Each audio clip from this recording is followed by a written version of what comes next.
First of all, wishing you everybody, each and everyone, a very happy Independence Day. So आज आप लोगों का सबसे इम्पोर्टेंट काम होना चाहिए भाई, जाओ अपने अपने घर पे फ्लैग होस्टिंग करो।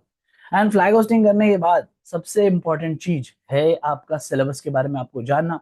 एंड बहुत ही धमाकेदार परफॉर्मेंस आपने दिया सेमेस्टर 4 में। सबसे पहले उसके लिए आपको कंग्रेचुलेट करना चाहता हूँ। टैक्सेशन, कॉस्टिंग, ईडीबी, इकोनॉमिक्स, सब में आपने बेहतरीन परफॉर्मेंस दिया। और मेरे को लगता है कि आपने आज तक जितने भी सेमेस्टर्स के एग्जाम्स दिए हैं, सबसे बढ़िया एग्जाम यही हुआ होगा, राइट? चलिए, विदाउट वेस्टिंग एनी टाइम, मैं आपको आज सेमेस्टर 5 का सिलेबस के ऊपर गो थ्रू करा देता हूँ। हर एक चीज के बारे में बात करेंगे, कौन सा स्ट्रीम लेना चाहिए, कौन सा सब्जेक्ट है आपका, क्या सिलेबस है उसका, हर एक चीज बात करेंगे, ठीक है? तो आज सबसे पहले हम लोग ये शुरू करते हैं कि आपके सेमेस्टर 5 में कौन कौन से सब्जेक्ट्स हैं, उसके बारे में पहले बात करते हैं। तो देखिए, दो स्ट्रीम है जो फेमसली लोग लेते हैं। सबसे पहला स्ट्रीम का अगर हम बात करें तो वो है कि फिनेंस लेता है लोग। एंड जो दूसरा स्ट्रीम फेमस है जो लोग लेते हैं, उसको हम लोग बोलते हैं मार्केटिंग, ठीक है? अब इसमें दो हिस्सों में लोग बट जाते हैं, ठीक है? जो फिनेंस लेते हैं उनको क्यों लेना चाहिए, फिनेंस जो मार्केटिंग लेते हैं उन्हें क्यों लेना चाहिए। अब देखिए, हमारा कोचिंग सेंटर में ना आपको फिनेंस मार्केटिंग दोनों पढ़ाया जाता है। तो हमारा डिसीजन या हमारा जो व्यू है वो सबसे न्यूट्रल रहेगा आपके लिए। बिकॉज जो फाइनेंस पढ़ाते हैं सिर्फ वो आपको बोलेंगे फाइनेंस ही लो, और जो सिर्फ मार्केटिंग पढ़ाते हैं वो मार्केटिंग लेने बोलेंगे। So we have brought you a neutral approach to this, okay? तो सबसे पहले हम लोग ये समझ लेते हैं कि भाई, मेजरली दो स्ट्रीम्स लिया जाता है, एक फिनेंस और एक मार्केटिंग। फिनेंस मार्केटिंग में सब्जेक्ट्स जो सबसे पहले कॉमन है, मैं उसकी बातें कर लेता हूं। टैक्सेशन आपको पढ़ना ही पड़ेगा, ओवरलैपिंग है ये। मींस कोई भी स्ट्रीम आप ले लो, आपको टैक्सेशन पढ़ना ही पढ़ना है। आपको ऑडिटिंग पढ़ना ही पढ़ना होगा, इसमें कोई दो राय नहीं है। एंड सच मानिए, ये दोनों ही पेपर बहुत इंटरेस्टिंग है, ओके? ऑडिटिंग एंड टैक्सेशन दो ऐसे पेपर हैं जो हर एक स्ट्रीम को पढ़ना ही पड़ता है। और जब आप मार्केटिंग ले रहे हो या फिर आप टैक्सेशन फाइनेंस ले रहे हो, तो आपका एक चीज फाइनल हो गया सर, कि भाई हमें क्या करना है। हमें फाइनेंस लिया या मार्केटिंग लिया, हमें टैक्स एंड ऑडिट तो पढ़ना ही है।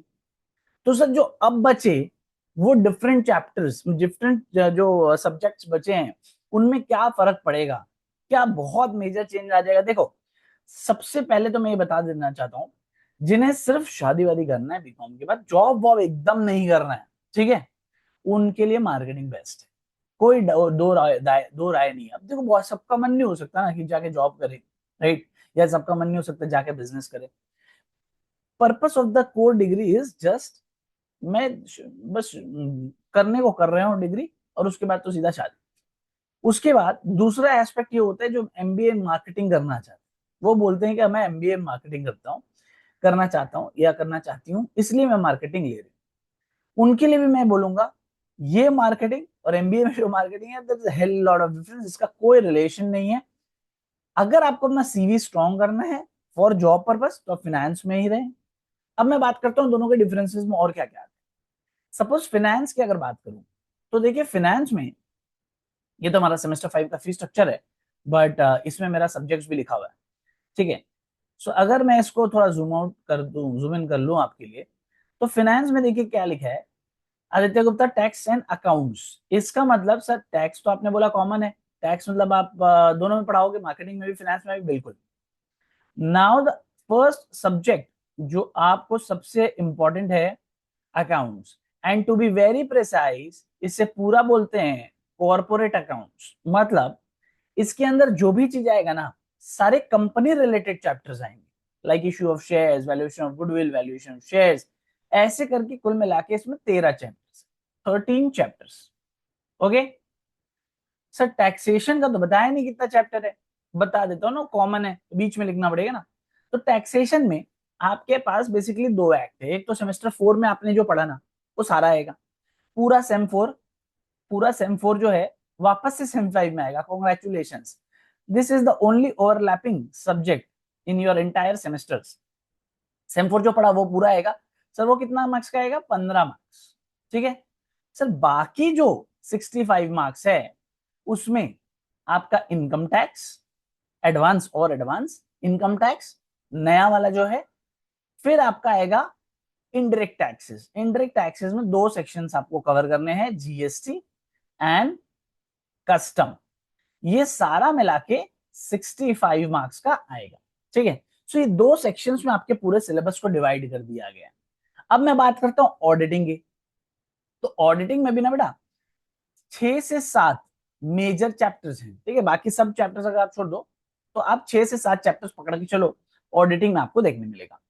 अब सब चैप्टर्स वगैरह भी लेंगे तो 8 9 10, वो जिसके बुक में जितना भी बना सकते हैं हम, ठीक है। कॉर्पोरेट अकाउंट्स में बात हो गया अपना 13 चैप्टर्स रहेगा। अब 13 में 3 4 ऐसे ही है, छोटे छोटे चैप्टर, एक एक दो दो पेज के क्लास के, ठीक है। वो बहुत छोटे छोटे चैप्टर है। तो कॉर्पोरेट अकाउंट्स जो हो गया आपका फिनेंस का तीसरा सब्जेक्ट। सर मार्केटिंग में क्या होगा? Theory paper.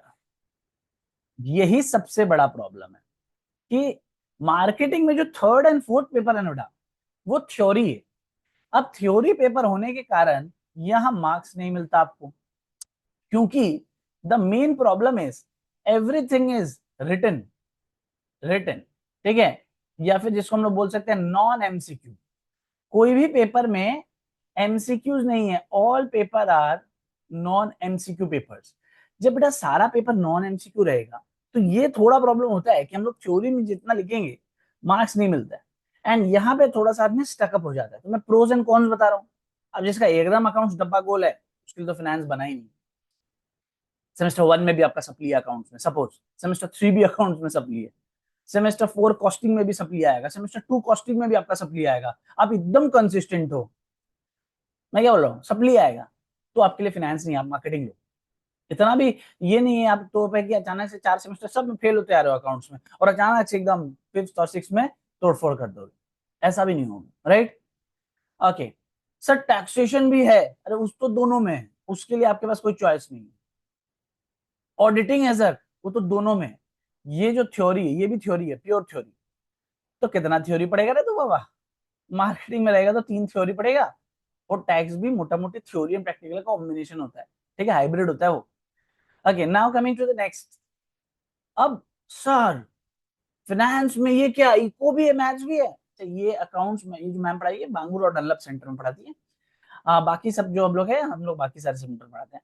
Economics, maths, audit वर्षा, महिमा मैम, आकाश सर सारे सेंटर में मिलकर पढ़ाएंगे। अब इकोनॉमिक्स में क्या है सर? इकोनॉमिक्स में भी कुछ नहीं, eco and maths is one paper, not two paper, one paper. कैसे सर? 40 + 40 चैप्टर्स का ब्रेकअप भी बता दीजिए सर। 5 + 5 मेजर चैप्टर्स बता रहा हूँ, ठीक है, माइनर को ब्रेकअप करके जितना भी बना लो। 5 + 5। और सबसे बढ़िया बात बता देता हूँ, इको आपने सेम 4 में भी पढ़ गया है, तो आपके लिए कोई नया नहीं है। अकाउंट्स आपने पहले भी पढ़ा है, टैक्स आपने पहले भी पढ़ा है, audit is a theory paper. तो फाइनेंस में आदमी को सबसे ज्यादा डर क्या लगता है पता है? सर मैथ्स कैसे होगा? तो ऑफलाइन आओ ना, करवाएंगे। मैथ्स में आकाश सर आपको जैसे मैथ्स करा देंगे ना, आपको टेंशन लेने का ही रहता नहीं। और 40 नंबर का सिर्फ मैथ्स है। पूरे फाइनेंस का डिसीजन अगर सिर्फ इस 40 नंबर पे आप कर देते हो तो लाइफ में आप आगे क्या करोगे भाई? सर मेरा बचपन से कभी मैथ्स नहीं किया हुआ भाई, ये बहुत बेसिक मैथ्स है, ये ट्रिगोनोमेट्री कैलकुल वो हाई फाई कुछ नहीं है। ये सब बेसिक मैथ्स होता है। लिमिट्स, कंटिन्यूटी, डिफरेंशिएशन, इंटीग्रेशन का जो बेसिक वाला है वो, ठीक है, इंटीग्रल कैलकुलस जो बेसिक वाला है वो, तो एप्लीकेशन ऑफ डेरिवेटिव्स भी बेसिक वाला, सारे जो 5 चैप्टर से बेसिक वाले सारे डिटरमिनेंट्स, मैट्रिसेस, ये सब कुछ चैप्टर है क्या? सो बचपन में जो आप पढ़े हो या नहीं भी पढ़े हो तो भी आप आराम से इसको कर लोगे, ठीक है, कोई बहुत बड़ा बात नहीं है। अगेंस्ट में आपको क्या है, यहाँ पे पूरा थ्योरी पेपर पढ़ना है, सो ये एक अलग हेडेक है, ये पूरा 80 mark theory. So these are the pros and cons जो आपको बता दिया। सर अगर हमको मैथ्स ना हमको ऑनलाइन नहीं समझना होगा, ऑफलाइन करना है आके, बिल्कुल करिए। देखिए ऑफलाइन रिकॉर्डेड का हम लोग का सबसे स्लोएस्ट स्टार्टिंग फीस है 2,000 रुपया। उसके बाद आपका 2500 रुपया। 2500 रुपया क्या? अब सर ये दो अलग अलग रिकॉर्डेड क्यों? एक बेटा हार्ड कॉपी नहीं है, ई बुक है खाली उसमें 2,000 वाले में। 2500 में हार्ड कॉपी है, और मल्टी कलर वाला हार्ड कॉपी, अंदर बाहर जो है ना सब कलर में प्रिंट है। तो आपको कवर कलर प्रिंट नहीं है, सिर्फ अंदर बाहर मतलब जो कंटेंट्स टेक्स्ट वगैरह जो लिखा है सब कलर कलर मल्टी कलर में, ठीक है। तो बुक का लेवल ही अलग है। सो वो डिफरेंस हम लोग रखते हैं। ऑनलाइन जूम पे भी क्लासेस होती है, साथ साथ आप इंटरेक्टिव मैथ्स पूछ सकते हो या कोई भी अकाउंट सब्जेक्ट या टेक्स्ट, एकदम टीचर आपको डायरेक्ट संग रिप्लाई कर देता है, तो वो लाइव ऑन जूम है। साथ साथ आपको रिकॉर्डिंग बैकअप भी मिल जाता है। और उसमें भी दो कर दिया मैंने कि भाई जिसको बुक नहीं चाहिए, अफोर्ड नहीं कर सकता, 3,000, बुक चाहिए हार्ड कॉपी 3500। हाँ, इसमें कोरियर सब इंक्लूडेड है। बहुत लोग होता है बुक का अलग से पैसा लेते हैं, कोरियर का अलग से पैसा लेते हैं, तो आप देखोगे नेट कॉस्ट आपका ज्यादा हो गया। ठीक है, तो वो चीज ध्यान में रखना। और सारे सप्ली पेपर अगर आपको किसी में भी पहले भी लगे हैं या अभी आगे लगने वाले हैं, सब लोग फ्री पढ़ाते हैं। ऑफलाइन अगर हमारे किसी भी सेंटर पे आपको आना है, 5,000 रुपया फीस है। अगर आपको ई बुक चाहिए और अगर आपको हार्ड कॉपी चाहिए तो अगेन 5500। और ये पूरे सेमेस्टर का फीस है, एक टर्म का फीस है, पूरे सेमेस्टर का फीस है। मोस्ट इंपॉर्टेंटली ये सारे सब्जेक्ट का फीस है। वन टाइम पेमेंट करने का आपको, उसके बाद एक भी पेमेंट नहीं करने का। ऑफलाइन के साथ भी लाइव जूम भी मिलेगा आपको, रिकॉर्डेड भी मिलेगा, तो पूरा बोनेंजा है। ठीक है, नाउ अपने इकोसिस्टम में आपको क्या क्या दिए जाते हैं, ये इकोसिस्टम मैंने बनाया है। ऑफलाइन सेंटर में आप किसी भी सेंटर में एडमिशन ले सकते।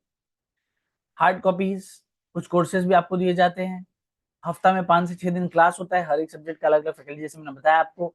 Doubt clearing WhatsApp call, video call, किसी में भी कर सकते हो। क्लासेस ऑफलाइन में तो होता ही है, साथ साथ जूम या ऐप में भी आपको होगा। मोबाइल, डेस्कटॉप, लैपटॉप, सभी मोड्स में आपको क्लासेस अवेलेबल है। Okay, now coming to the centres. आप, ये हमारा सेंटर्स का फोटो है। आप किसी भी सेंटर्स में कर सकते हो क्लास। ये लीजिए, मैं जूम आउट कर देता हूँ। ठीक है, ये ऑफलाइन सेंटर्स की फोटोज है, विद एड्रेस है। आप किसी भी सेंटर में आके कर सकते हो। एडमिशन के लिए अगर आपको एनरोल कराना है, तो आप, एक और बात इंपॉर्टेंट, एनरोल कराना है तो आप मेरे को व्हाट्सएप पे 9903 503 899, सॉरी 9903 503 989, इस नंबर पे आप व्हाट्सएप कर देना। मैं आपको डिटेल्स वगैरह भेज दूंगा, किसमें पेमेंट वगैरह करना है। फिर मैं आपका ऐप में ऑनबोर्ड करूंगा। बैचेस कब से स्टार्ट हो रहे हैं सर? बैचेस 21 अगस्त से स्टार्ट हो रहे हैं। अच्छा सर, इसमें तो आपने मार्केटिंग का फीस वगैरह बताया नहीं। बेटा, एज इट इज हूबहू सेम फीस है। ठीक है, same fees, subject faculty same. Tax audit के लिए जो है वो है लिखा हुआ है, थ्योरी पेपर के लिए वर्षा मैम रहेगी। सो सब कुछ सेम है, तो कोई भी टेंशन नहीं है। फीस वगैरह मैं कुछ भी चेंज नहीं करूंगा, सबके लिए सेम। 21 अगस्त को स्टार्ट होगा। एनरोलमेंट आज से शुरू हो रहा है। ठीक है, अच्छा दिन है 15 अगस्त, तो आज से ही शुरू करते हैं। अब सर, आगे एग्जाम में क्या दिक्कत होगा अगर हम लोग फाइनेंस ले लेते हैं इंस्टेड ऑफ मार्केटिंग? पहले तो मार्केटिंग सोचे थे, बिल्कुल भी दिक्कत नहीं होगा, मेरी गारंटी है। और अगर आपको सप्ली लगता है, वो भी मैं फ्री में पढ़ाऊंगा, तो आप मेरे इसका टेंशन मत लो। और आप लोग मेरे मैराथन्स और बाकी जो सजेशन वगैरह देखी होगी, तो ऐसे भी सब कुछ आपके लिए प्लेट पे सजा के रखा हुआ है, तो कोई टेंशन लेने की बात नहीं है। ठीक है, और कुछ भी इंपॉर्टेंट क्वेरी अगर आपके मन में फिर भी रह गया, मेरे को व्हाट्सएप जरूर से करिएगा, मेरे व्हाट्सएप नंबर पे 9903 503 989। चलिए, अब हम लोग क्लास में मिलेंगे hopefully. Till then, take care and bye bye.